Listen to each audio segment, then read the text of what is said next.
नमस्कार, good morning. एक नई सुबह की शुरुआत के साथ हम हाजिर हैं एक नए तेवर और नए कलेवर के साथ नया सवेरा के इस खास अंक को लेकर। मैं हूं गौरव श्रीवास्तव और मेरे साथ मेरी सहयोगी हैं आंचल गुलाटी कुंभार। आज शुक्रिया गौरव। अगले 1 घंटे में हम दिखाएंगे देश और दुनिया से जुड़ी तमाम बड़ी खबरें। बात होगी साहित्य की, हम बात करेंगे कारोबार जगत से जुड़ी हुई। तो आइए सीधे रुख करते हैं सबसे पहले सुर्खियों का।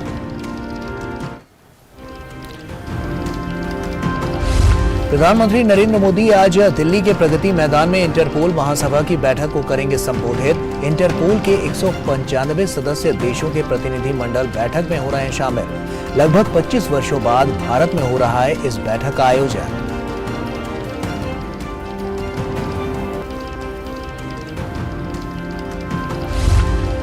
प्रधानमंत्री आज वीडियो कॉन्फ्रेंस के माध्यम से गुजरात के लोथल में राष्ट्रीय समुद्री विरासत परिसर स्थल पर निर्माण कार्य की करेंगे समीक्षा। लगभग 3500 करोड़ रुपए की लागत से विकसित की जा रही इस परियोजना से लोथल को विश्व स्तर का अंतर्राष्ट्रीय पर्यटक केंद्र बनाने में मदद मिलेगी।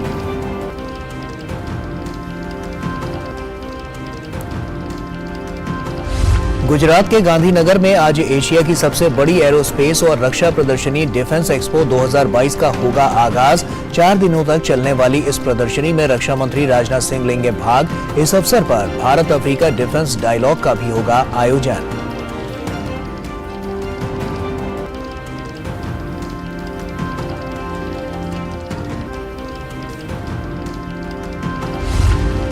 संयुक्त राष्ट्र महासचिव एंटोनियो गुतेरेस आज भारत यात्रा पर पहुंचेंगे नई दिल्ली। मुंबई में 26/11 के शहीदों को देंगे श्रद्धांजलि। 20 अक्टूबर को गुजरात में पीएम मोदी के साथ यूएनएससी मिशन लाइफ की पुस्तिका लोगो और टैगलाइन का करेंगे शुभारंभ।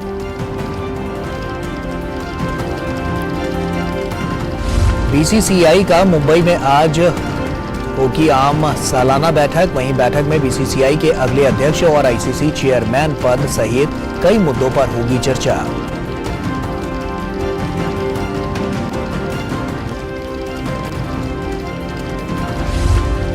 फीफा अंडर 17 महिला विश्व कप में भारतीय टीम का सफर हुआ समाप्त। अंतिम ग्रुप मैच में ब्राजील ने भारत को 5-0 से हराया। एक भी मुकाबला नहीं जीत पाई भारतीय टीम।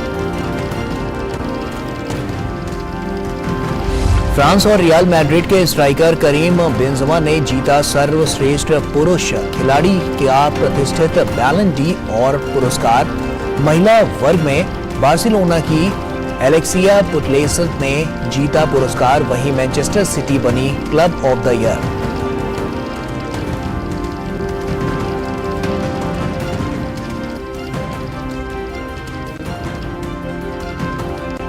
और आइए शुरुआत करते हैं और सबसे पहले देखते हैं देश भर की कुछ खास खबरें और बात करते हैं इंटरपोल से जुड़ी हुई खबर को लेकर। प्रधानमंत्री नरेंद्र मोदी आज दिल्ली के प्रगति मैदान में आयोजित 90वीं इंटरपोल महासभा की बैठक को संबोधित करेंगे। ये बैठक 21 अक्टूबर तक चलेगी। बैठक में इंटरपोल के 195 सदस्य देशों के प्रतिनिधि मंडल शामिल होंगे। इनमें विभिन्न देशों के मंत्री, पुलिस प्रमुख, राष्ट्रीय केंद्रीय ब्यूरो के प्रमुख और वरिष्ठ पुलिस अधिकारी शामिल होंगे। गौरतलब है कि महासभा इंटरपोल की सर्वोच्च शासी निकाय है और इसके कामकाज से संबंधित महत्वपूर्ण निर्णय लेने के लिए वर्ष में एक बार बैठक की जाती है। लगभग 25 वर्षों के अंतराल के बाद भारत में इंटरपोल महासभा की बैठक हो रही है। इस अवसर पर केंद्रीय गृह मंत्री अमित शाह, इंटरपोल के अध्यक्ष अहमद नासर अल राइसी और महासचिव जुर्गन स्टॉक भी मौजूद रहेंगे। और इसी बड़ी खबर पर हमारे साथ जुड़ रहे हैं हमारे संवाददाता सुधाकर दास। सुधाकर, सुप्रभात आपको। तो इंटरपोल की जो ये महासभा है, किस तरह से जब हम बात करते हैं कि क्राइम फ्री एक नेशन हो, उसे आगे बढ़ाने के लिए इंटरपोल की अहमियत और उसका योगदान बेहद महत्वपूर्ण। देखिए बिल्कुल अचल, और देखिए दुनिया के 195 देश इसके सदस्य हैं। खास तौर से अगर बात की जाए तो एक जो कोऑपरेशन, चाहे आर्थिक अपराध हो या फिर बाल शोषण से जुड़े हुए अपराध हो, साइबर अपराध हो, तो काफी बेहतर कोऑर्डिनेशन है देशों के बीच। किसी भी तरह का मतभेद रहे, लेकिन इंटरपोल एक बेहतरीन काम कर रहा है। इस साल भारत में इसका आयोजन इसलिए भी खास हो जाता है कि हम जानते हैं कि भारत अपनी आजादी की 75वीं वर्षगांठ मना रहा है और अमृत महोत्सव में इंटरपोल की महासभा का आयोजन हो रहा है। इससे पहले 25 साल पहले 1997 में इस कार्यक्रम का जनरल महासभा का आयोजन हुआ है। तो निश्चित तौर पर अगले एक वर्ष में इंटरपोल की विभिन्न मुद्दों को लेकर क्या दिशा होनी चाहिए, क्योंकि आजकल बात यह भी है कि अगले साल यानी साल 2023 में इंटरपोल अपनी स्थापना के 100 वर्ष पूरे करेगा। तो इंटरपोल के लिए भी एक महत्वपूर्ण ये पड़ाव है और एक अगले एक वर्ष में किस तरह से कोऑर्डिनेशन विभिन्न मुद्दों को लेकर बढ़ाया जाए उसकी बात होगी, उसकी चर्चा होगी। तो भारत के लिए एक मौका होगा कि भारत ने जो अपराध पर नियंत्रण के लिए किस तरह की प्रणालियां स्थापित की है, किस तरह से तकनीक के सहारे उनसे निपटने की कोशिश कर रहा है। आपको पता है कि अभी हाल ही में आजादी के अमृत महोत्सव की बात करें तो इस साल भारत ने न सिर्फ 1.5 लाख किलोग्राम मादक पदार्थों की खेप पकड़ी है बल्कि उसको नष्ट भी किया। तो उसके लिए जो एक बेहतर कोऑर्डिनेशन हो रहा है राज्यों के बीच, केंद्रीय एजेंसियों के बीच, उसको शोकेस करने का मौका मिलेगा। तो चाहे साइबर अपराध से निपटने के लिए एक देशव्यापी हेल्पलाइन नंबर की बात हो या जो एक इमरजेंसी सिचुएशन के लिए देशव्यापी हेल्पलाइन नंबर स्थापित करने की बात हो, जो एक तरह से तमाम थानों को जिस तरह से इंटरनेट से और नेट से जोड़ा गया है उसकी बात हो, जो यौन अपराधों में लिप्त अपराधी हैं उनके डाटाबेस बनाने की बात हो। तो ये एक तरह से दुनिया के अन्य देशों के लिए भी उदाहरण हो सकता है। और बीते 8 वर्षों में एक दृढ़ इच्छा शक्ति के साथ तकनीक के सहारे भारत ने किस तरह से अपराध पर नियंत्रण स्थापित किया जा सकता है, तो वो एक रास्ता जरूर दिखाया। लेकिन निश्चित तौर पर बहुत महत्वपूर्ण सभा इंटरपोल के लिए उसकी जो फ्यूचर की रणनीतियां हैं उनको बनाने के मकसद। सुधाकर, 25 वर्षों बाद इस तरह का आयोजन किया जा रहा है। ऐसे में अगर हम देखें तो संकल्प से सिद्धि तक तमाम क्षेत्रों में प्रधानमंत्री के नेतृत्व में इस तरह की स्थितियां देखने को मिली है। हम इंटरपोल की जब बात करते हैं, हम सुरक्षा नीतियों की बात करते हैं, तो बीते कुछ वर्षों में कितना बड़ा परिवर्तन आप देख रहे हैं इस पूरे क्षेत्र में?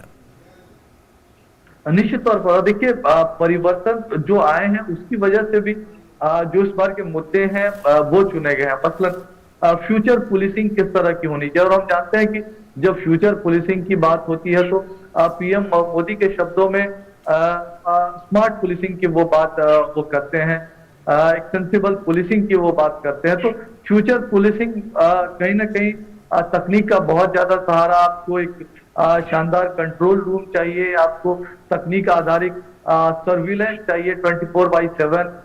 तो वो तमाम चीजें थे। फ्यूचर पुलिसिंग किस तरह की होनी चाहिए, किस तरह का देशों के बीच कोऑर्डिनेशन हो सकता है, उसकी चर्चा इस मंच पर होगी। तो विभिन्न अपराध, हम जानते हैं कि साइबर अपराध आज की दुनिया की एक बहुत बड़ी चुनौती है। तो साइबर अपराधों से निपटने के लिए रियल टाइम बेसिस पर किस तरह से, क्योंकि साइबर अपराधी जो है सिर्फ देश के नागरिकों को नहीं, इंटरनेशनल लेवल पर भी उसका रैकेट होता है, वो चीट करने की कोशिश करता है। तो रियल टाइम बेसिस पर सूचनाओं का आदान प्रदान और इंटरपोल जैसे एजेंसियों के मार्फत इनको धर पकड़ने की जो अभियान है वो जारी रहना चाहिए। तो उसको लेकर खास चर्चा होगी। जी। बाल अपराध, बाल यौन अपराध एक विशेष मुद्दा है जिस पर इंटरपोल के सदस्य देश, खासतौर से भारत, वो चर्चा करना चाहते हैं। उसको रोकने के लिए किस तरह से, क्योंकि इंटरपोल के पास इस तरह के जो रोजाना 7 मामले पहुंचते हैं जिसमें बाल यौन अपराधी एक देश से दूसरे देश भागते हैं, तो उस पर रोक लगाने के लिए क्या कुछ किया जा सकता है। जाहिर तौर पर आर्थिक अपराध भी एक बड़ा मुद्दा है। इसके अलावा मादक पदार्थों की तस्करी भी इंटरपोल के लिए बड़ा मुद्दा है। तो इसमें भी एक तरह से अब मादक पदार्थ, हम जानते हैं कि आजकल आप देखिए कि बीते कुछ दिनों से हम सीमा पार से किस तरह से ड्रोन के जरिए मादक पदार्थ पाकिस्तान के जरिए भेजने की कोशिश देख रहे हैं। तो उसके कार्टेल को तोड़ने के लिए सदस्य देशों के बीच एक मजबूत सहयोग की आवश्यकता है। तो ये जो इंटरनेशनल रैकेट्स होते हैं इस तरह के अपराधों के, तो उसको तोड़ने के लिए काफी ज्यादा सहयोग बढ़ाने की आवश्यकता है। भारत इन तमाम मुद्दों को लेकर एक अहम पहल करने की बात करता है। भारत तमाम सदस्य देशों के बीच एक सहयोग स्थापित करने की बात करता है। तो निश्चित तौर पर प्रधानमंत्री मोदी जब इंटरपोल की महासभा को संबोधित करेंगे तो साथ एक भारत के लिए मौका रहेगा कि वो भारत में जो सुधार हुए हैं उसको जो सुरक्षा के क्षेत्र में उसको सामने रख सकेंगे, तो इस सहयोग को और आगे बढ़ाने के लिए किस तरह की गुंजाइश है, उन तमाम चीजों को भी रेखांकित कर सकते हैं। और खासतौर पे जो देश इसमें जुड़े हुए हैं सुधाकर, तो कैसे सूचनाओं का आदान प्रदान, खास तौर पर किस तरह से हमें क्राइम को डील करना है, जिसका जिक्र लगातार यूएन के मंच पर भी प्रधानमंत्री कर चुके हैं कि ये जो ट्रांसफर ऑफ इंफॉर्मेशन है ये बेहद जरूरी है देशों के बीच में, और इंटरपोल उसमें काफी मददगार। बिल्कुल, देखिए, और खासतौर से हम जानते हैं कि मादक पदार्थों की तस्करी जैसे जो मुद्दे हैं ये एक अंतर्राष्ट्रीय मुद्दा है।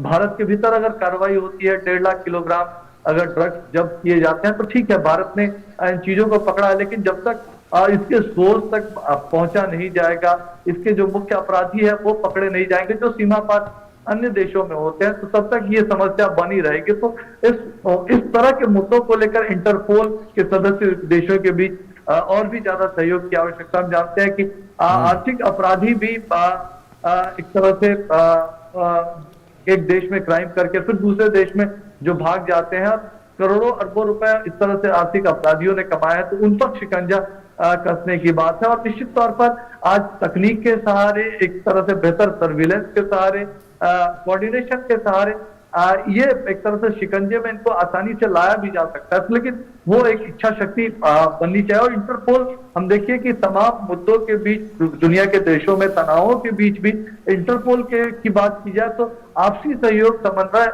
इंटरपोल के सदस्य देशों का 195 कंट्रीज है, वो बेहतर एक समन्वय दिखाई देता है। तो निश्चित तौर पर इस तरह के मुद्दों को लेकर और भी ज्यादा सहयोग की क्या गुंजाइश होगी, और खासतौर से विजन 2030 साल 2030 तक का क्या विजन एक इंटरपोल का होना चाहिए, तो उसको लेकर भी इस सम्मेलन में चर्चा होने की उम्मीद। बिल्कुल, इस पर सबकी नजर भी रहेगी और कहीं ना कहीं ये काफी महत्वपूर्ण भी होगा, क्योंकि प्रधानमंत्री जब यहाँ पर संबोधित करेंगे तो कहीं ना कहीं ये जो पूरा आयोजन है ये अपने आप में भी खास हो जाएगा और आने वाले समय के लिए एक नीतिगत फैसला यहाँ से लिया जा सकता है। बहुत बहुत शुक्रिया सुधाकर आपका हमसे जुड़ने के लिए और तमाम जानकारियां हमसे साझा करने के लिए। आगे बढ़ते हैं और आपको बता दें कि प्रधानमंत्री नरेंद्र मोदी आज वीडियो कॉन्फ्रेंसिंग के माध्यम से गुजरात के लोथल में राष्ट्रीय समुद्री विरासत परिसर स्थल पर निर्माण कार्य की समीक्षा करेंगे। प्रधानमंत्री इस अवसर पर आयोजित समारोह को संबोधित भी करेंगे। लोथल हड़प्पा सभ्यता के प्रमुख शहरों में से एक था। ये परिसर करीब 3,500 करोड़ रुपए की लागत से विकसित किया जा रहा है। इसका निर्माण इस वर्ष मार्च में शुरू हुआ था। लोथल हड़प्पा संस्कृति का एक प्रमुख शहर है और ये मानव निर्मित प्राचीनतम पोतगाह की खोज के लिए जाना जाता है। लोथल में ये परिसर देश की ऐतिहासिक विरासत और धरोहर के प्रति यथोचित श्रद्धांजलि होगी। ये अपनी तरह की अनूठी परियोजना होगी जिसमें न केवल भारत की समृद्धि और विविध समुद्री विरासत प्रदर्शित की जाएगी, बल्कि लोथल को विश्व स्तर का अंतर्राष्ट्रीय पर्यटन केंद्र बनाने में भी मदद मिलेगी।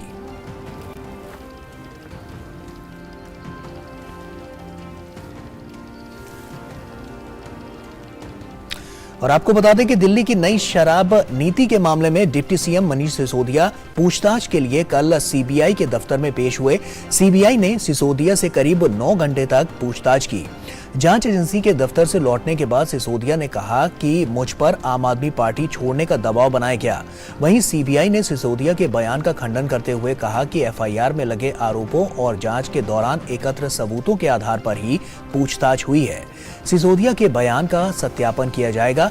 कानून के मुताबिक आगे की कार्रवाई की जाएगी। सीबीआई ने कहा कि मीडिया के कुछ वर्गों ने एक वीडियो प्रसारित किया है जिसमें सीबीआई कार्यालय से निकलने के बाद सिसोदिया ने कैमरे पर कहा है कि सीबीआई ने पूछताछ के दौरान उन्हें अपनी राजनीतिक पार्टी को छोड़ने की धमकी दी गई थी। वहीं इन आरोपों का जोरदार खंडन करते हुए सीबीआई ने दोहराया कि सिसोदिया की एफआईआर में उनके खिलाफ लगाए गए आरोपों के अनुसार पेशेवर और कानूनी तरीके से जांच की गई थी। उन्होंने कहा कि मामले की जांच कानून के अनुसार जारी रहेगी।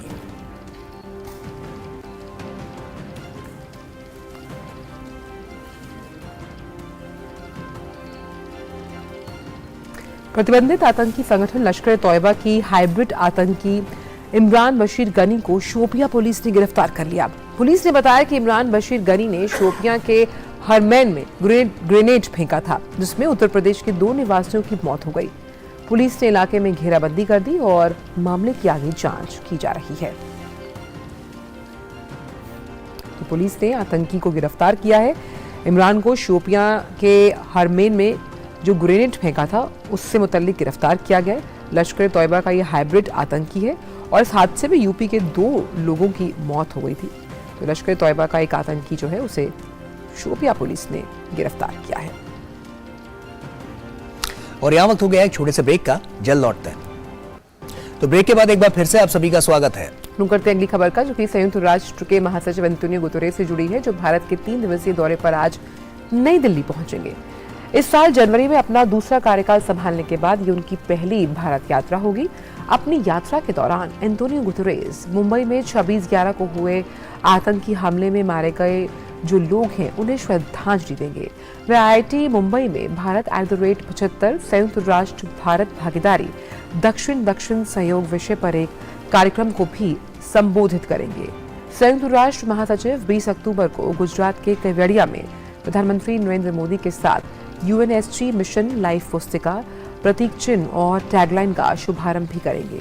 वे गुजरात के मोढेरा में सौरग्राम और सूर्य मंदिर का भी दौरा करेंगे।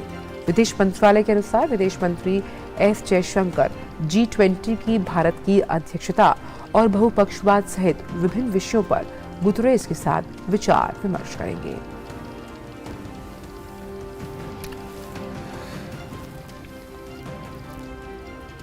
पेंशन और पेंशन भोगी कल्याण विभाग आज नई दिल्ली में साल 2020, 2021 और 2022 के लिए अनुभव पुरस्कार समारोह आयोजित करेगा। इसमें लेखन के लिए पुरस्कार विजेताओं को सम्मानित किया जाएगा। केंद्रीय कार्मिक, लोक शिकायत और पेंशन मंत्री डॉक्टर जितेंद्र सिंह इस पुरस्कार समारोह की अध्यक्षता करेंगे और पेंशन भोगियों की जरूरतों को पूरा करने के लिए पेंशन भोगियों के लिए एकीकृत पोर्टल को भी लॉन्च करेंगे। भारतीय स्टेट बैंक पहला पेंशन वितरण बैंक बन गया है, जिसने अपने पोर्टल को पेंशन और पेंशन भोगी कल्याण विभाग के इस पोर्टल के साथ एकीकृत किया है। इससे पहले विभाग ने पेंशन भोगियों की शिकायतों के मूल कारण विश्लेषण किया था, जिसमें पेंशन से जुड़े विषयों को देखने वाले बैंकों के कर्मचारियों के लिए कार्यशालाएं आयोजित की जा रही हैं।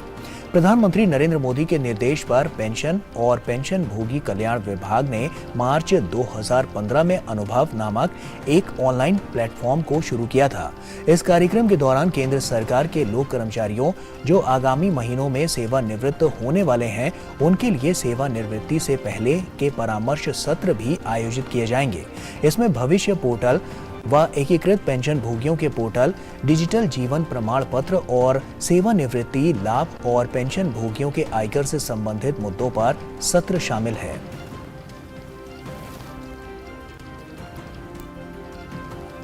विद्युत, नवीन और नवीकरणीय ऊर्जा मंत्री RK सिंह आज नई दिल्ली में अंतर्राष्ट्रीय सौर गठबंधन ISA की 5वीं सभा का उद्घाटन करेंगे। भारत के पास ISA सभा के अध्यक्ष का पद है। इस अवसर पर ISA के सह अध्यक्ष और फ्रांस के ऊर्जा मंत्री एग्नेस पैनियर-रंचर और ISA के महानिदेशक डॉक्टर अजय माथुर भी उपस्थित रहेंगे। बैठक में 110 सदस्य और हस्ताक्षरकर्ता देशों के मंत्री और प्रतिनिधि भाग ले रहे हैं। तकनीकी सत्रों के दौरान 19 अक्टूबर को 3 वैश्विक सौर रिपोर्ट, वैश्विक सौर प्रौद्योगिकी रिपोर्ट, विश्व और बाजार रिपोर्ट और विश्व सौर निवेश रिपोर्ट जारी की जाएगी। ISA एक अंतर्राष्ट्रीय संगठन है। ये भविष्य में कार्बन मुक्त और सूर्य ऊर्जा को बढ़ावा देने के लिए सभी सदस्य देशों के साथ मिलकर काम करता है। ISA का लक्ष्य 2030 तक सौर ऊर्जा के क्षेत्र में $1 ट्रिलियन अमेरिकी डॉलर के निवेश को आकर्षित करना है।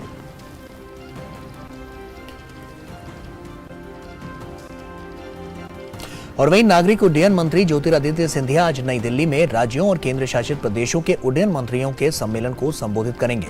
कल नई दिल्ली में सभी राज्यों और केंद्र शासित प्रदेशों के नागरिक उड्डयन सचिवों का सम्मेलन आयोजित किया गया। उद्घाटन सत्र की अध्यक्षता करते हुए मंत्रालय के सचिव राजीव बंसल ने कहा कि पिछले साल विमानन क्षेत्र में काफी प्रगति हुई है। उन्होंने कहा कि घरेलू हवाई यातायात पूर्व कोविड स्तर के लगभग बराबर है। कई नई हवाई अड्डों का उद्घाटन भी किया गया है और नए मार्ग शुरू भी किए गए हैं। राजीव बंसल ने कहा कि सरकार ने ड्रोन, हेलीकॉप्टर, चिकित्सा, आपात सेवा और फ्रैक्शनल ओनरशिप को बढ़ावा देने के लिए कई कदम उठाए हैं। उन्होंने राज्यों से टरबाइन ईंधन पर वैट कम करने का अनुरोध किया और उन राज्यों की सराहना की जो पहले ही ऐसा कर चुके हैं। सम्मेलन का उद्देश्य नागरिक उड्डयन क्षेत्र का विकास और राज्य के नागरिक उड्डयन विभागों और मंत्रालय के बीच सहयोग और तालमेल को बढ़ावा देना है। और अब बात डिफेंस एक्सपो को लेकर। रक्षा मंत्रालय का प्रमुख द्विवार्षिक कार्यक्रम डिफेंस एक्सपो आज से गुजरात के गांधीनगर में शुरू होगा। रक्षा मंत्री राजनाथ सिंह 12वें डिफेंस एक्सपो में भारत अफ्रीका रक्षा वार्ता के दौरान अफ्रीकी राष्ट्रों के रक्षा मंत्रियों की मेजबानी करेंगे। 22 अक्टूबर तक होने वाले इस बार के डिफेंस एक्सपो का 19 अक्टूबर को पीएम मोदी औपचारिक तौर पर उद्घाटन करेंगे। आइए देखते हैं ये खास रिपोर्ट। डिफेंस एक्सपो एक बार फिर से वापस आ गया है। पिछली बार साल 2020 में हुए लखनऊ डिफेंस एक्सपो के बाद अब इसका आयोजन गुजरात की राजधानी गांधीनगर में होने जा रहा है। 18 से 22 अक्टूबर तक होने वाले इस बार के डिफेंस एक्सपो पिछली बार की तुलना में अधिक बड़ा होने जा रहा है। 19 अक्टूबर को प्रधानमंत्री नरेंद्र मोदी डिफेंस एक्सपो का औपचारिक रूप से उद्घाटन करेंगे। एक्सपो में 125 करोड़ से अधिक के निवेश की उम्मीद है। संभावना है कि एक्सपो में 400 से अधिक कंपनियां निवेश के लिए यहां पर MOU पर साइन कर सकती हैं। जो भारत कभी आज के कुछ वर्षों पहले दुनिया का सबसे बड़ा इंपोर्टर माना जाता था, आज वो हमारा भारत दुनिया की टॉप 25 जो एक्सपोर्टिंग कंट्रीज हैं उनकी क्यू में आकर खड़ा हो गया है हमारा भारत। इस एक्सपो की थीम यानी पाथ टू प्राइड माननीय प्रधानमंत्री श्री नरेंद्र मोदी जी के आत्मनिर्भर भारत और आत्मनिर्भर रक्षा क्षेत्र के दृष्टिकोण के सर्वथा अनुरूप है। इस बार एक्सपो में 1320 से लगाया गया है। गुजरात के लिए यह डिफेंस एक्सपो बेहद ही खास होने जा रहा है। गुजरात की कंपनियां 33 MOU पर हस्ताक्षर होने की संभावना कर रही हैं। इससे गुजरात में 5,500 करोड़ रुपए से अधिक के निवेश की उम्मीद है। भारत के डिफेंस सेक्टर ने पिछले कुछ वर्षों में पूरे समर्पण के साथ पाथ टू प्राइड की तरफ कदम अपने आगे बढ़ाए हैं। हमारा डिफेंस सेक्टर वैश्विक स्तर पर डिजाइन, डेवलपमेंट और मैन्युफैक्चरिंग में महारत हासिल करने की ओर तेजी के साथ आगे बढ़ा है। गांधीनगर में आयोजित इस डिफेंस एक्सपो की कई विशेषताएं होंगी। इस एक्सपो में HAL द्वारा स्वदेशी रूप से डिजाइन और विकसित ट्रेनर विमान का पहली बार प्रदर्शन होगा। इसके अलावा स्टार्टअप और उद्योगों के प्रोत्साहन के लिए भी मदद की जाएगी। पहली बार 10 राज्य और केंद्र शासित प्रदेश इस कार्यक्रम में पवेलियन स्थापित करेंगे।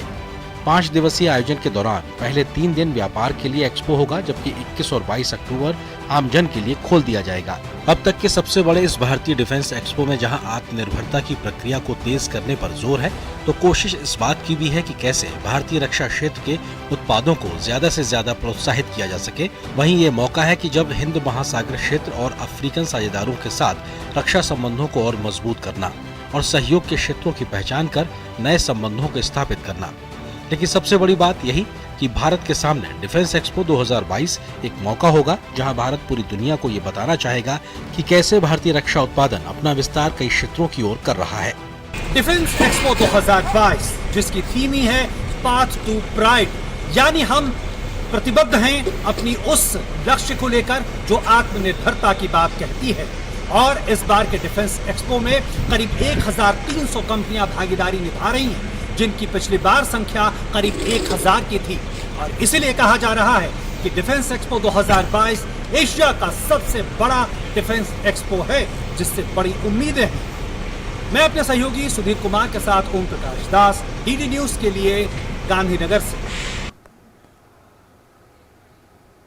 ब्रेक के बाद सभी का स्वागत है नया सवेरा में। और आइए अब खबरों में आगे बढ़ते हैं। हिमाचल प्रदेश में हो रहे चुनावों के मद्देनजर दिल्ली में भाजपा कोर ग्रुप की बैठक आज भी जारी रहेगी।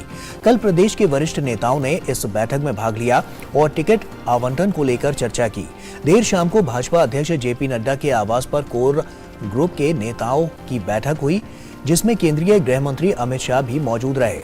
हिमाचल प्रदेश के मुख्यमंत्री सहित तमाम नेता आज दिल्ली में उम्मीदवारों की चयन और रणनीति को लेकर चर्चा करेंगे।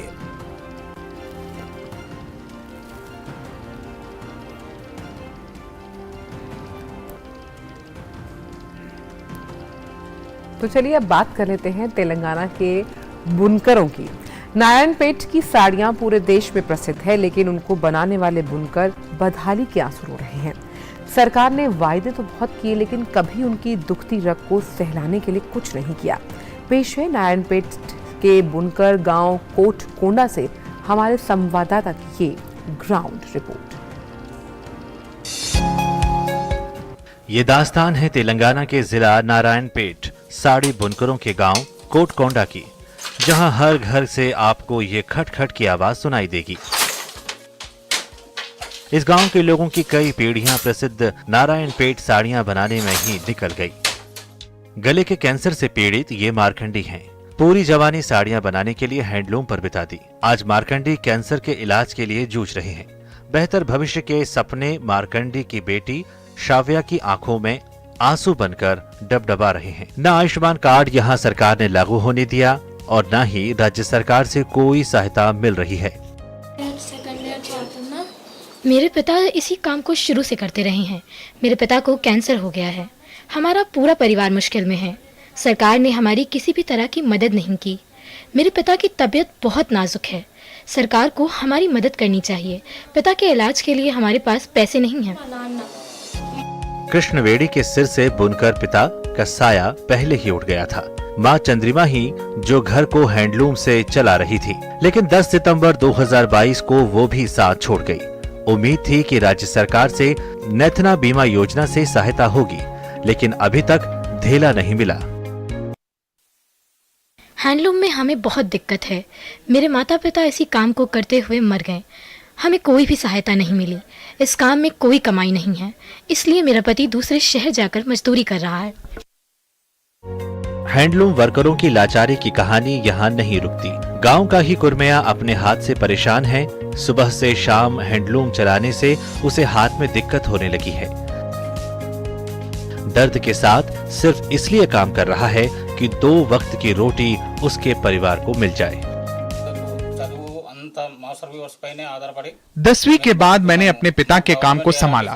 मेरी जिंदगी इसी पर निर्भर है।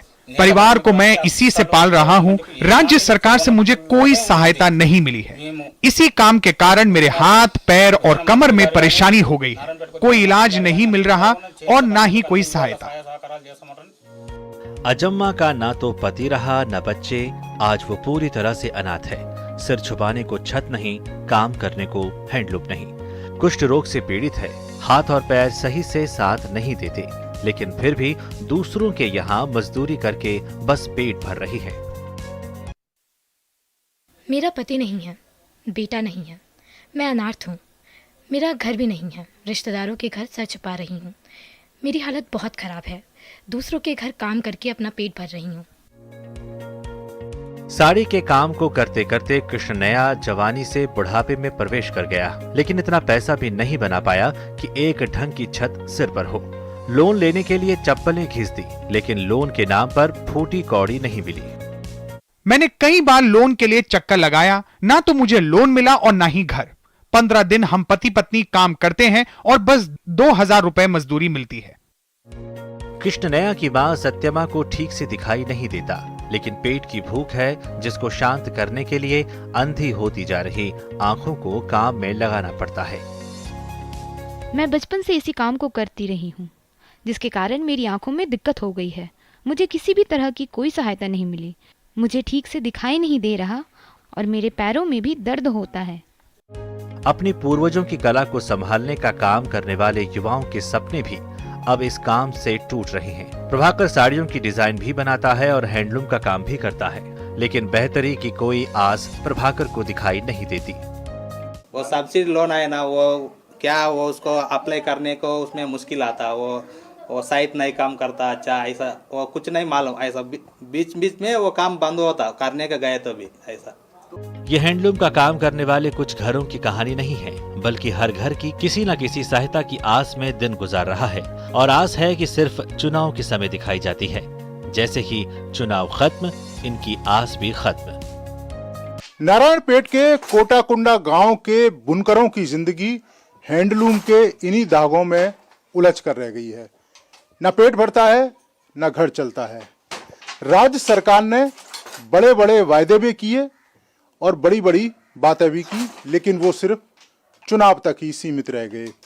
आज भी यहाँ के बुनकर अपनी रोजी रोटी के लिए तरस रहे हैं और अभी तक किसी ने भी इनकी जिंदगी के उलझे हुए धागों को सुलझाने की कोशिश नहीं की। कैमरामैन सेंथिल के साथ नीरज सिंह, डीडी न्यूज, नारायणपेट, कोटाकुंडा गांव। ब्रेक के बाद सभी का स्वागत है। जैसा कि हमने आपको बताया था कि गुजरात के गांधीनगर में 12वां डिफेंस एक्सपो का आयोजन किया जा रहा है और सीधे गांधीनगर से ही जुड़ रहे हैं हमारे संवाददाता ओपी दास। ओपी, सुप्रभात आपको। तो आज अगर डिफेंस एक्सपो की बात की जाए, कितनी अहम रहेगी ये रक्षा प्रदर्शनी, खासतौर पर जब हम मानते हैं कि जो डिफेंस प्रोडक्शन है ये प्रधानमंत्री के दिल के सबसे अजीज क्षेत्र है। अरे यार मत चेंज करो। ओपी मेरी आवाज आप तक पहुंच रही है?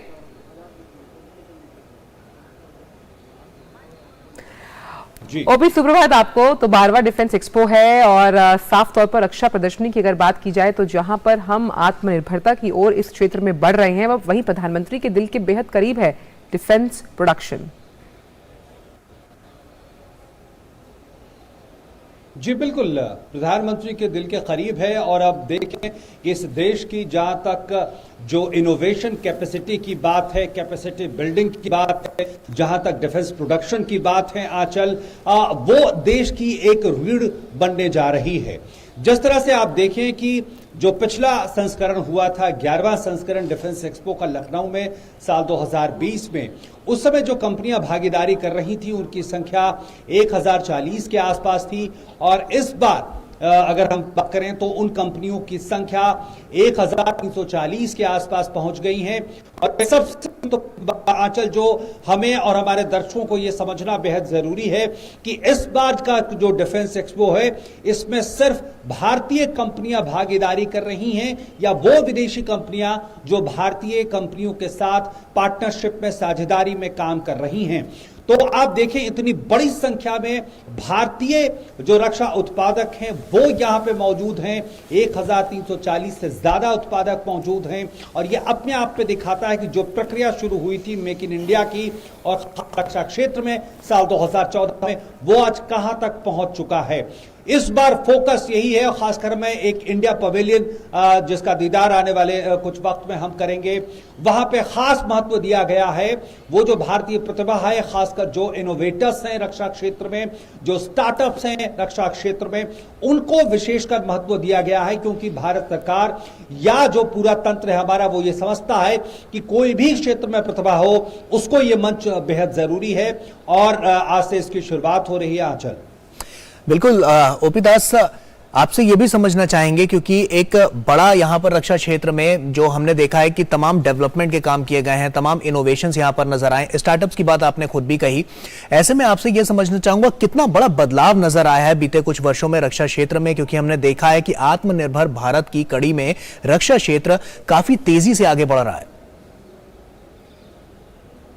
इसको एक व्यापक संदर्भ में समझने की जरूरत है गौरव। आप देखिए ये जहां तमाम इनोवेटर्स, उत्पादक, भारतीय उत्पादक और उनके साझेदार और विदेशी जो ऐसी कंपनियां जो भारत में आकर टेक्नोलॉजी ट्रांसफर के जरिए यहां पे अपना रक्षा उत्पादन करना चाहती है। इसके अलावा आप समझिए इसका एक वाइडर पर्सपेक्टिव या कहें कि एक बृहद इसका पूरा परिदृश्य है। मसलन आज जो दिन है कि उसमें इंडिया अफ्रीका डिफेंस डायलॉग से शुरुआत होगी जिसमें करीब आप समझ लें कि 30 से ज्यादा देशों की भागीदारी होगी। फिर कल जो इंडिया ओशन रीजन है उनके रक्षा मंत्रियों की भागीदारी होगी, वहां पे एक विचारों का कॉन्क्लेव होगा।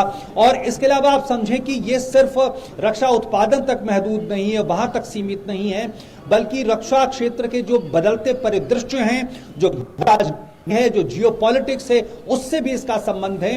क्योंकि जो आतंकवाद की स्थिति को लेकर हम देख लें, सुरक्षा जो शक्ति संतुलन है उसको लेकर देख लें, ये भी डिफाइन या कहें ये भी परिभाषित करता है कि किस तरह से रक्षा उत्पादों की हमें जरूरत है। क्योंकि भारत आज एक इंपोर्टर देश के रूप में जाना जाता है और भारत अब उस तरफ बढ़ चला है कि जो अपने रक्षा उत्पाद एक्सपोर्ट कर सके और पिछले हम अगर बात करें पिछले 2 सालों में तो रक्षा निर्यात में 54% की बढ़ोतरी हुई है। गौरव, ये समझना होगा और भारत एक नए सफर पर निकल चुका है। बिल्कुल नए सफर पर निकल चुका है। और जब हम R&D की बात करते हैं तो उस लिहाज से भी हम आत्मनिर्भरता के कदम बढ़ाते हुए रक्षा क्षेत्र में आपसे आगे भी बात होगी एजेंडा में। ओपी, बहुत बहुत शुक्रिया तमाम जानकारी को हमसे साझा करने के लिए। बड़ी खबर आ रही है, ब्रेकिंग न्यूज इस वक्त की। केंद्रीय जांच एजेंसी NIA ने बड़ी कार्रवाई की है। कई गैंगस्टर और उसके गुर्गों और उन लोगों को मदद देने वालों के खिलाफ केंद्रीय जांच एजेंसी ने बड़ी कार्रवाई की। जांच एजेंसी द्वारा पंजाब सहित कई अन्य जगहों पर सर्च अभियान चलाया जा रहा है। जानकारी के मुताबिक आतंकवादी किसी काम को करवाने के लिए गैंगस्टर्स का सहयोग ले रहे हैं। तो NIA की बड़ी कार्रवाई इस पर कि किस तरह से तमाम जो आतंकवादी है वो गैंगस्टर्स के जरिए अपना काम कर रहे हैं। तो अपराधियों पर NIA का शिकंजा कसता हुआ हमने देखा था। कुछ दिन पहले भी NIA ने पंजाब में गिरफ्तारियां की थी और लगातार कई ऐसे तार हैं जो जुड़ते हुए नजर आ रहे हैं। खासतौर पर सिद्धू मूसेवाला केस के लिहाज से भी कई अहम गिरफ्तारियां वहां होते हुए देखी थी। और ऐसे में तमाम राज्यों में भी NIA की जो छापेमारी है वो ताबड़तोड़ जारी है। और ऐसे में ये स्थिति साफ तौर पर बयां कर रही है कि कितनी तेजी से और कितनी मुस्तैदी के साथ NIA काम कर रहा है। और कहीं ना कहीं जो बड़े खुलासे हैं जिनकी उम्मीद की जा रही है वो निकलते हुए यहाँ पर सामने आ रहा है। बहुत अहम जो हमने ब्रेकिंग न्यूज में आपको बताया वो सबसे अहम बात यह है कि तमाम जो आतंकवादी है, क्योंकि वो लोकल गैंगस्टर्स हैं और गैंगस्टर्स जो हैं अगर उनको अपने एरिया के बारे में तमाम तरीके की जो लूपहोल्स होते हैं उनकी नॉलेज होती है, किस तरह से आतंकवादी इसका फायदा उनके जरिए उठा रहे हैं, तो ये एक बहुत बड़ा लिंक है जिस पर NIA शिकंजा कसता हुआ नजर आ रहा है। और नीरज हमारे साथ जुड़े। नीरज, तो पंजाब सहित कई राज्यों में गैंगस्टर्स के खिलाफ कार्रवाई है, लेकिन सबसे अहम बात यह है कि आतंकवादी अपना काम करवाने के लिए गैंगस्टर्स का ले रहे हैं सहारा। देखिए, बिल्कुल एक ये जोड़ है आतंकवादियों का, और आतंकवादी सीधे सामने न आकर गैंगस्टर हैं उनको हायर करते हैं और एक मोटी जो रकम है उन तक पहुंचाते हैं और उसके बाद जो अपना काम है वो इन गैंगस्टरों के माध्यम से करवाते हैं।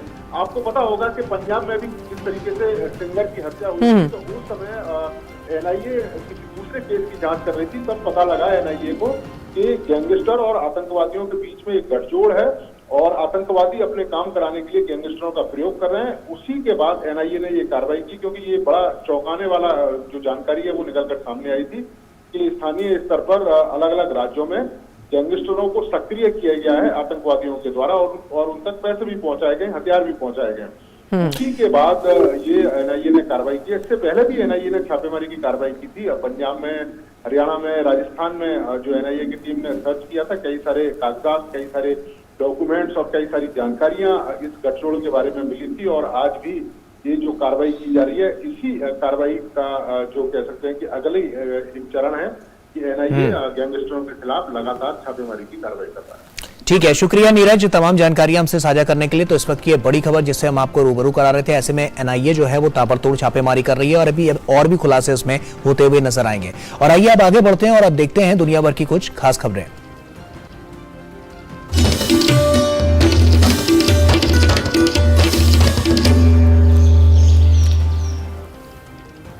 और रूस ने एक बार फिर यूक्रेन की राजधानी कीव समेत पूरे यूक्रेन पर हमला तेज कर दिया है। सोमवार तड़के राजधानी कीव में हुए कामिकेज ड्रोन हमलों में 8 लोगों की मौत हो गई। वहीं लगातार हो रहे इन हमलों से यूक्रेन के कई शहरों में बिजली आपूर्ति बाधित हुई है।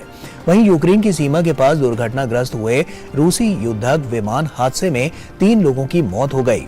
अमेरिका ने उन कंपनियों के खिलाफ कार्रवाई की चेतावनी दी है जो ईरान के ड्रोन कार्यक्रम में शामिल हो रहे हैं।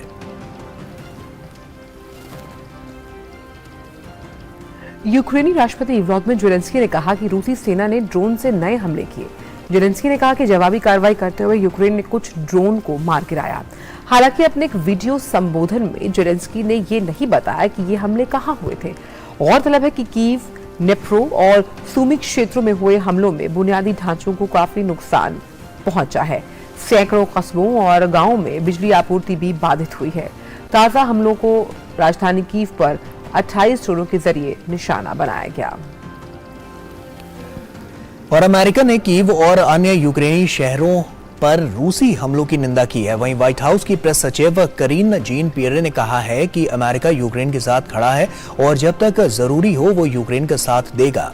अमेरिका अगले हफ्ते यूक्रेन को $725 मिलियन का सुरक्षा सहायता पैकेज देगा, जिसके तहत गोला बारूद और सैन्य वाहनों को यूक्रेन में भेजा जाएगा।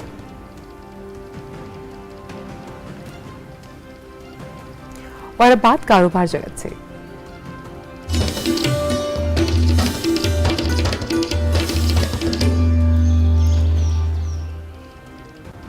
बात करते हैं भारतीय रेलवे की, जिसने स्क्रैप बिक्री में उल्लेखनीय बिक्री दर्ज की है। भारतीय रेलवे ने सितंबर 2022 तक पिछले साल की तुलना में 2003 करोड़ रुपए की तुलना में कुल 2582 करोड़ रुपए की कमाई की। ये कमाई पिछले वित्तीय वर्ष के मुकाबले 28% से ज्यादा है। रेलवे के मुताबिक वित्तीय वर्ष 2022-23 के लिए कबाड़ की बिक्री से आय का लक्ष्य 4400 करोड़ रुपए रखा गया था। भारतीय रेलवे ने स्क्रैप का संग्रह करने और इसकी ई नीलामी के जरिए बिक्री करने के माध्यम से संसाधनों के बेहतर उपयोग के लिए हर संभव प्रयास किए हैं।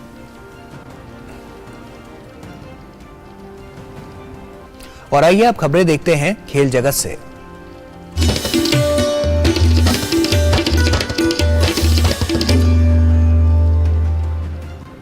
भारतीय क्रिकेट कंट्रोल बोर्ड की सालाना बैठक आज मुंबई में होगी। इस बैठक में बीसीसीआई के अगले अध्यक्ष और आईसीसी चेयरमैन पद सहित कई मुद्दों पर चर्चा होगी। सदस्य इस पर चर्चा करेंगे कि बीसीसीआई को आईसीसी चेयरमैन पद के लिए उम्मीदवार खड़ा करना चाहिए या फिर मौजूदा चेयरमैन ग्रेग बार्कले को ही दूसरे कार्यकाल के लिए समर्थन देना चाहिए। आईसीसी के शीर्ष पद के लिए नामांकन की अंतिम तिथि 20 अक्टूबर है। आईसीसी बोर्ड की 11 से 13 नवंबर के बीच मेलबर्न में बैठक होगी। बीसीसीआई के नए अध्यक्ष की रेस में पूर्व क्रिकेटर रोजर बिन्नी का नाम सबसे आगे चल रहा है। वहीं राजीव शुक्ला का उपाध्यक्ष, जय शाह का सचिव, आशीष शेलार का कोषाध्यक्ष, देवाजीत सैकिया का संयुक्त सचिव और अरुण धूमल का आईपीएल चेयरमैन बनना तय माना जा रहा है। फीफा अंडर 17 महिला विश्व कप में भारतीय टीम का सफर लगातार तीसरी हार के साथ समाप्त हो गया। सोमवार को खेले गए ग्रुप के तीसरे और अंतिम मैच में भारत को ब्राजील के हाथों 0-5 से हार का सामना करना पड़ा। मेजबान होने के कारण भारत को इस प्रतियोगिता में खेलने का मौका मिला था। ग्रुप ए के अपने पहले मैच में उसे अमेरिका के खिलाफ 0-8 और दूसरे मैच में मोरक्को के खिलाफ 0-3 से हार का सामना करना पड़ा था। इस ग्रुप में ब्राजील और अमेरिका ने क्वार्टर फाइनल में अपना स्थान पक्का किया। ब्राजील के लिए एलन और लॉरा ने 2-2 गोल किए, एक गोल गैबी बर्चॉन ने किया। और ऑस्ट्रेलिया में चल रहे आईसीसी टी20 विश्व कप में आज पहले दौर के ग्रुप ए के 2 मैच खेले जाएंगे। दिन के पहले मैच में जीत के साथ प्रतियोगिता की शुरुआत करने वाली नामीबिया का सामना नीदरलैंड से होगा। दोनों टीमों ने अपने पहले मैच में जीत हासिल की थी। नामीबिया ने अपने पहले मैच में 2014 की चैंपियन टीम श्रीलंका को हराकर बड़ा उलटफेर किया था। वो 2 अंक के साथ ग्रुप में पहले स्थान पर है। एक और जीत उसे सुपर 12 के करीब पहुंचा देगी। वहीं नीदरलैंड के भी ग्रुप में 2 अंक हैं, लेकिन वो नेट रन रेट में पिछड़कर दूसरे स्थान पर है। ये मैच सुबह 9:30 पर खेला जाएगा। दिन के दूसरे मैच में श्रीलंका का सामना यूएई से होगा। दोनों टीमों के लिए ये मैच करो या मरो वाला होगा। हारने वाली टीम टूर्नामेंट से करीब करीब बाहर हो जाएगी। श्रीलंका का पलड़ा इस मैच में भारी माना जा रहा है। उसके गेंदबाजों ने तो बेहतरीन प्रदर्शन किया था, लेकिन बल्लेबाजों ने टीम की लुटिया डुबोई थी। यही हाल यूएई का भी रहा था। दोनों टीमों को अपने बल्लेबाजी पर ध्यान देना होगा। फ्रांस और रियल मैड्रिड के स्ट्राइकर करीम बेंजेमा ने सर्वश्रेष्ठ पुरुष खिलाड़ी का प्रतिष्ठित बैलन डी आर पुरस्कार जीत लिया। 2021-22 सत्र में शानदार प्रदर्शन करने वाले बेंजेमा ने पहली बार इस पुरस्कार को जीतने में सफलता पाई।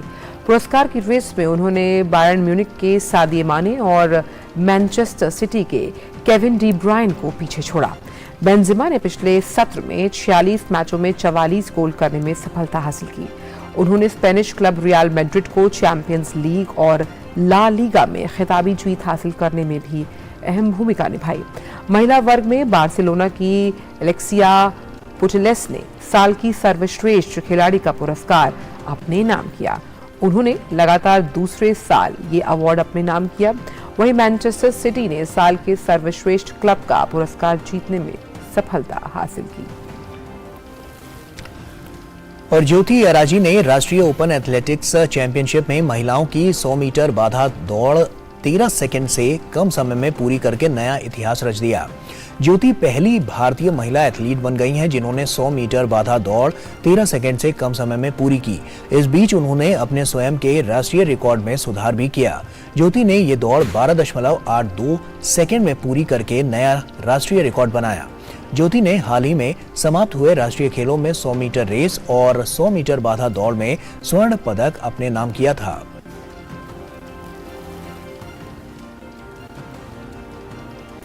और अब बात सभ्यता और संस्कृति के विविध रंगों को समेटे इस सेगमेंट हेरिटेज वॉक की।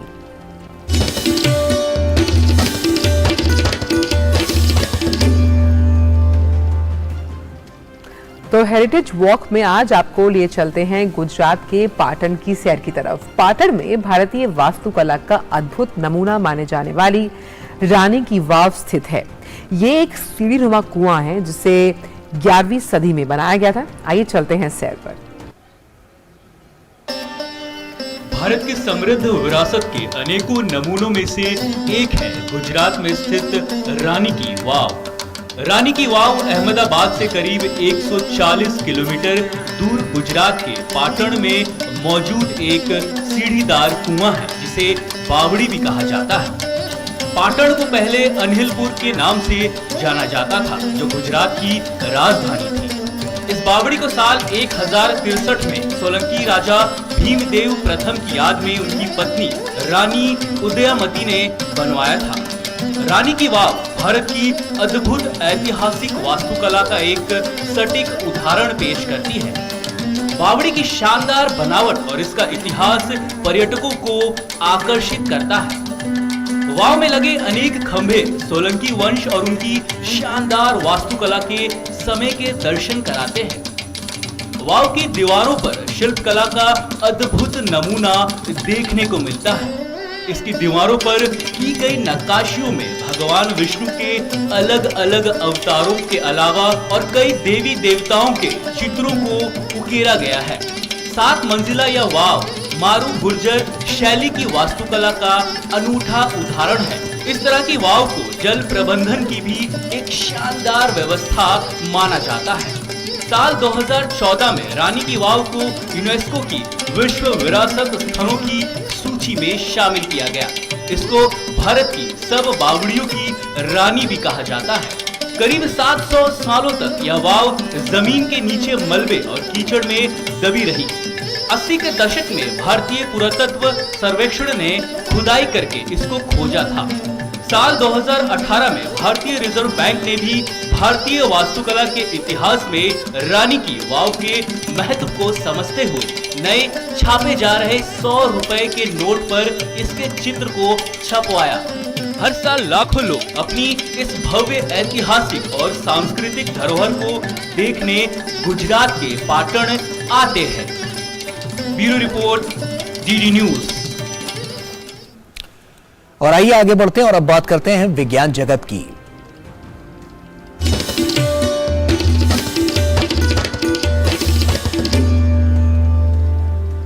और साइंस हब के इस अंक में आज हम जानेंगे एक ऐसे ह्यूमनॉइड रोबोट के बारे में जो कि एक कलाकार है जो न सिर्फ इंसानों की तरह दिखती है बल्कि उनकी ही तरह अलग अलग तरह की कला का सृजन भी कर सकती है। देखिए।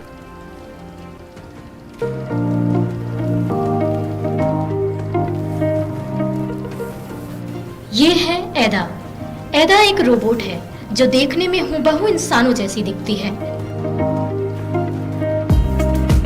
एदा एक ऐसी रोबोट है जो आर्टिफिशियल तरीकों से कई तरह की कलाओं का सृजन कर सकती है। इस सिलसिले में ब्रिटेन में आने वाले समय में क्रिएटिव इंडस्ट्री पर तकनीक के प्रभाव को लेकर एक संसदीय जांच चल रही है। इस जांच में एदा को लेकर भी सांसदों के मन में कई तरह के प्रश्न हैं।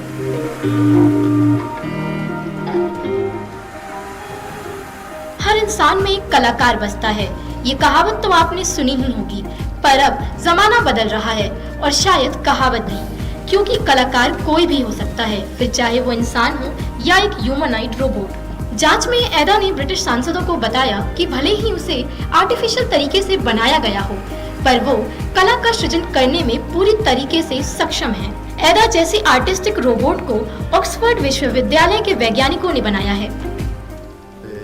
लोग अभी भी यही सोचते हैं कि रचनात्मकता पूरी तरह से इंसानों की बात है, लेकिन इस क्षेत्र में होने की मेरी समझ और अनुभव यह है कि वास्तव में रचनात्मकता एक प्रक्रिया है।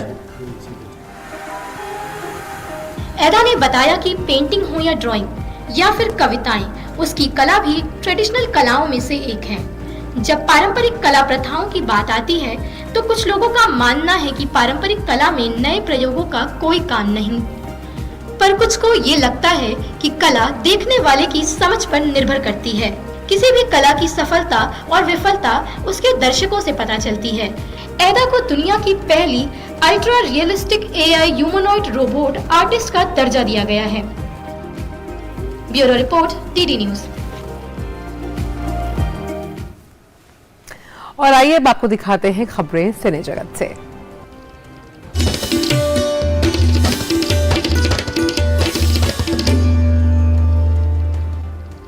बात करते हैं डबल एक्सेल यानी कपड़ों की नहीं बल्कि सिनेमा के इस हफ्ते रिलीज हुई फिल्म डबल एक्सेल को लेकर। ये फिल्म शरीर के आकार को लेकर समाज में मौजूद धारणाओं पर आधारित है। फिल्म डबल एक्सेल मनोरंजन करने के साथ साथ इस मुद्दे के सामाजिक पहलुओं पर भी दर्शकों का ध्यान आकर्षित कर रही है। आइए नजर डालते हैं। एक और सामाजिक मुद्दे पर बात करती हिंदी फिल्म डबल एक्सेल हाल ही में रिलीज हुई है। जैसा कि नाम से ही पता चल रहा है, ये शरीर के आकार को लेकर समाज में मौजूद धारणाओं पर बनाई गई एक फिल्म है। फिल्म में मशहूर बॉलीवुड अभिनेत्रियों सोनाक्षी सिन्हा और हुमा कुरैशी मुख्य किरदारों में नजर आ रही हैं। इस फिल्म से क्रिकेट जगत के जाने माने सितारे शिखर धवन ने भी अपना बॉलीवुड डेब्यू किया है।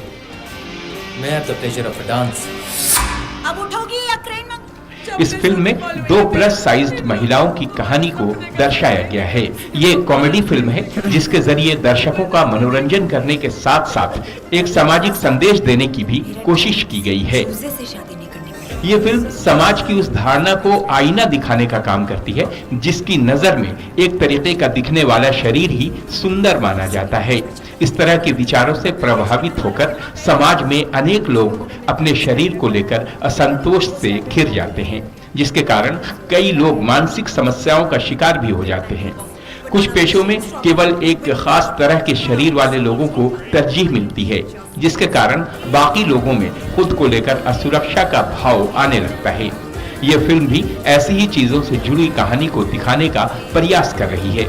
फिल्म में हुमा और सोनाक्षी को एक साथ देखकर दर्शक काफी खुश हैं। इतनी छोटी सी है, तुमसे कुछ छोटा बड़ा मांग लिया तो कहाँ जाओगे तुम? उनकी केमिस्ट्री फैंस को पसंद आ रही है। Bureau report, DD news. और श्रीलंकाई लेखक शेहान करुणा तिलका ने अपने उपन्यास के लिए 2022 का बुकर पुरस्कार जीता है। करुणा तिलका को ये पुरस्कार the 7 moons of Maali Almeida उपन्यास के लिए दिया गया है। करुणा तिलका की ये नोवेल श्रीलंका में 1990 के दौरान चल रहे देश के गृह युद्ध में एक फोटोग्राफर और माली अल्मेडा के बारे में बताती है। इस दौरान करुणा तिलका को अंग्रेजी भाषा के साहित्यिक पुरस्कार के साथ ही क्वीन कंसोर्ट कैमिला की ट्रॉफी भी मिली है। ट्रॉफी के साथ साथ उन्हें 50,000 पाउंड से भी नवाजा गया। शेहान करुणा तिलका को श्रीलंका के अग्रणी लेखकों में से एक माना जाता है। अपने उपन्यासों के अलावा उन्होंने रॉक सॉन्ग्स, पटकथा और यात्रा कहानियां भी लिखी हैं।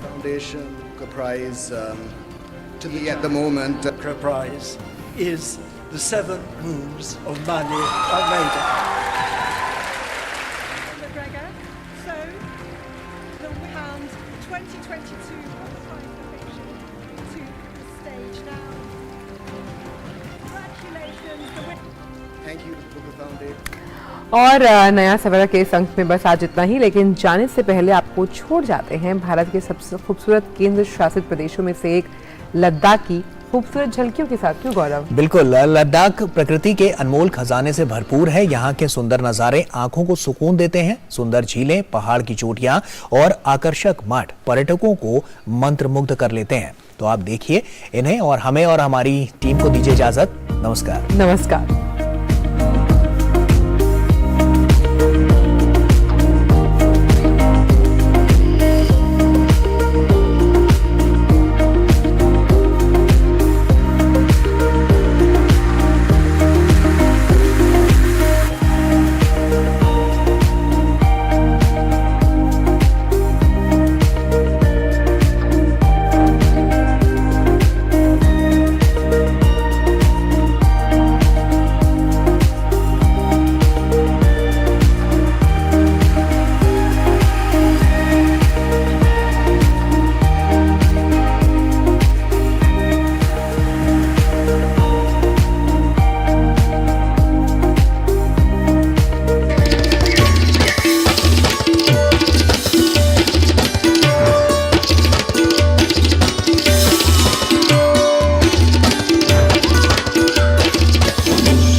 नया सवेरा के प्रायोजक थे LIC, हर पल आपके साथ।